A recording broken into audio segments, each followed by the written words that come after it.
जय विश्वबंधु। संपूर्ण श्रीमद् भगवत गीता। ऐसा प्रश्न अर्जुन ने कहा है 6वें अध्याय का 37वां श्लोक। अब है ये 6वें अध्याय का 38वां श्लोक। फिर भी अर्जुन बात कर रहे हैं। कंचिन्नो भयवृष्ट छिन्ना भ्रम विनश्यति अप्रतिष्ठो महाबाहो विमूढ़ो ब्राह्मण पथि। महाराज, कंचिन्नो भयवृष्टो छिन्ना भ्रम पश्यति अप्रतिष्ठो महाबाहो विमूढ़ो ब्राह्मण पथि। महाराज, कहीं इस तरह से योग से भ्रष्ट हुआ व्यक्ति कहीं छिन्न भिन्न बादलों की तरह से, बादल होते हैं बड़ी जोर के आकाश में, घटा छाई बहुत जोर की काली, लोगों ने सोचा बरसात होगा, हवा चल गई जोर से तो वो दोनों ओर से भ्रष्ट होकर के न तो बरसात हुआ न धूप ही निकली और नष्ट होकर के वो खत्म हो गया। यहां भगवान से अर्जुन ये पूछ रहे हैं, हे महाबाहो, क्या वह भगवत प्राप्ति के मार्ग में मोहित और आश्रय रहित हुआ पुरुष, अब तो उसका आश्रय खत्म हो गया, चल रहा था भगवान को पाऊंगा ऐसी श्रद्धा से, लेकिन भटक गया तो छिन्न भिन्न बादल की भांति दोनों ओर से भ्रष्ट होकर नष्ट तो नहीं हो जाता।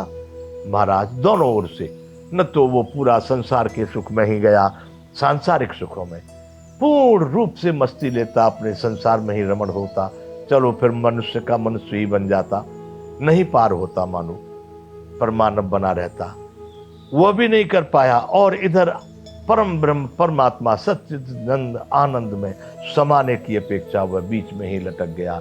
तो महाराज, ऐसा वह योगी जो भगवान को पाना चाहता था, उसकी बड़ी श्रद्धा थी उसको पाने में, लेकिन वहां तक नहीं पहुंच सका। तो महाराज, क्या वह इस तरह से मोहित हुआ और आश्रय रहित हुआ पुरुष कहीं छिन्न भिन्न बादलों की तरह से दोनों ओर से भ्रष्ट होकर नष्ट तो नहीं हो जाता? कहेगे दुविधा में दोनों गए, माया मिली न राम, न तो राम मिले और न ही संसार का सुख मिला। तो अब क्या होगा महाराज? कहीं वो छिन्न भिन्न बादलों, भ्रष्ट मतलब खत्म हो गया, नष्ट तो नहीं हो जाता? ये प्रश्न है अर्जुन का। गीता अध्याय आत्म संयोग 6वें अध्याय के 37वें और 38वें श्लोक में ये अर्जुन ने भगवान से कहा कि महाराज, जो आपको श्रद्धा से बड़ा जान चाहता है लेकिन वहां तक अपने असंयम के कारण नहीं पहुंच सका, ऐसा कोई योगी जो भटक गया रास्ते में, आश्रय रहित हो गया, आपकी तरफ भी नहीं जा सका, तो कहीं छिन्न भिन्न बादलों की तरह से भ्रष्ट होकर के दोनों ओर से नष्ट तो नहीं हो जाता? ये भगवान ने पूछा है स्पष्ट रूप से भगवान से अर्जुन ने।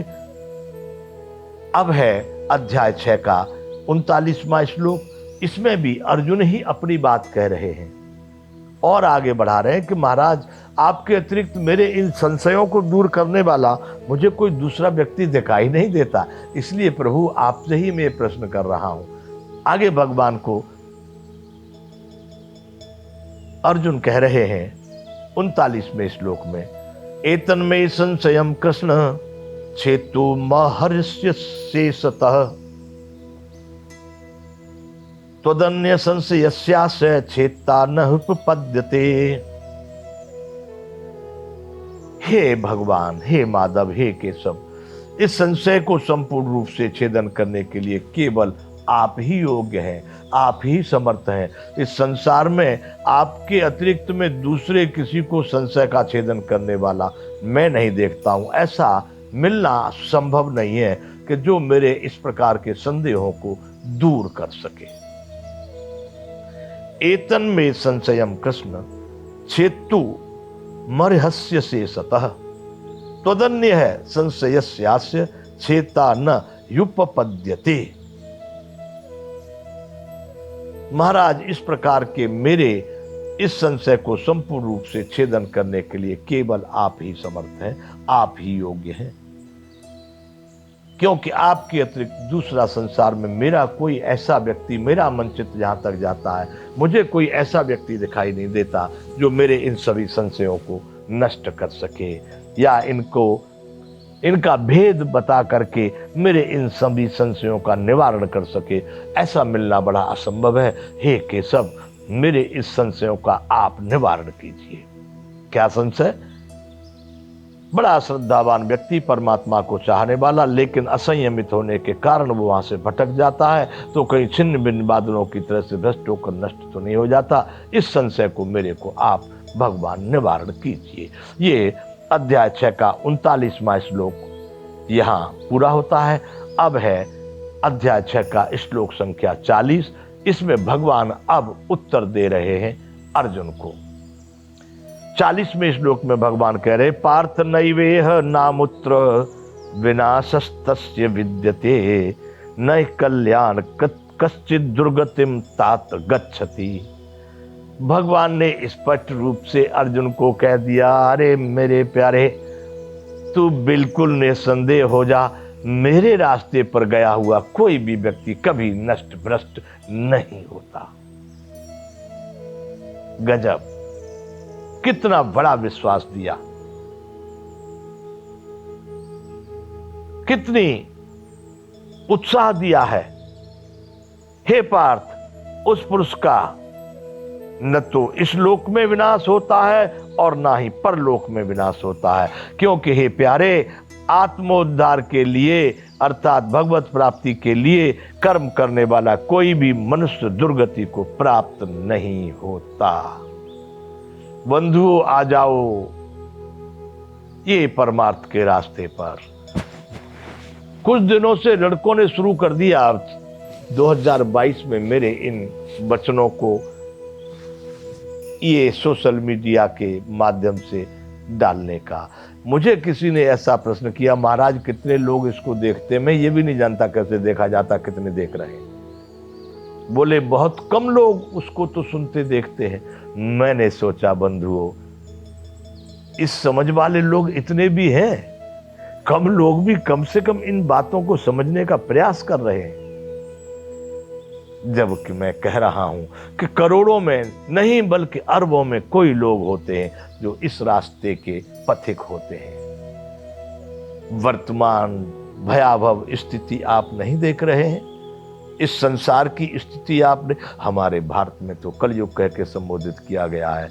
यहां पर वो चीजें विषय विलासता वाली जो नर्क में ले जाने वाली, जो अभी भी आपको देखने में संपन्न दिखाई देते हैं, सुंदर दिखाई देते हैं, वैभव विलासिता वाले दिखाई देते हैं, बंधुओं उनके मन और उनके अंतःकरण वो कितने तनाव दबाव और चिंता भय में जी रहे हैं, इसको आप नहीं जानते। हर पल उनका सुख शांति भंग होता है। धन से यदि सुख मिलता तो सब धनवान ही खरीद लेते। बाबा जी लोग जो जंगल में संत पहुंचे, उनके पास कहां होता, जबकि वो पूर्ण कालीन सुख और शांति और आनंद को प्राप्त हुए सच्चिदानंद घन में समाये हुए लोग हैं। तो बंधुओं, यहां भगवान ने अर्जुन को एक ही बार में बड़े उत्साह के साथ पूरे जोर से कहा, हे पार्थ, उस पुरुष का न तो इस लोक में और ना ही परलोक में कहीं भी उसका किसी भी प्रकार का अनिष्ट नहीं होता। क्योंकि हे अर्जुन, जो स्वयं के उद्धार के लिए, आत्मो उद्धार के लिए, जो परमात्मा के लिए, परम आनंद के लिए जितना भी उसने किया है, वह कभी पाप तो है नहीं, वह अनुचित तो है नहीं, उसमें कोई त्रुटि तो है नहीं, इसलिए वो कभी छिन्न भिन्न नहीं होता, वो कभी नष्ट भ्रष्ट नहीं होता। अर्थात इसमें तू संदेह मत कर। क्यों? मेरे रास्ते पर चला हुआ व्यक्ति कभी भी दुर्गति को प्राप्त नहीं होता।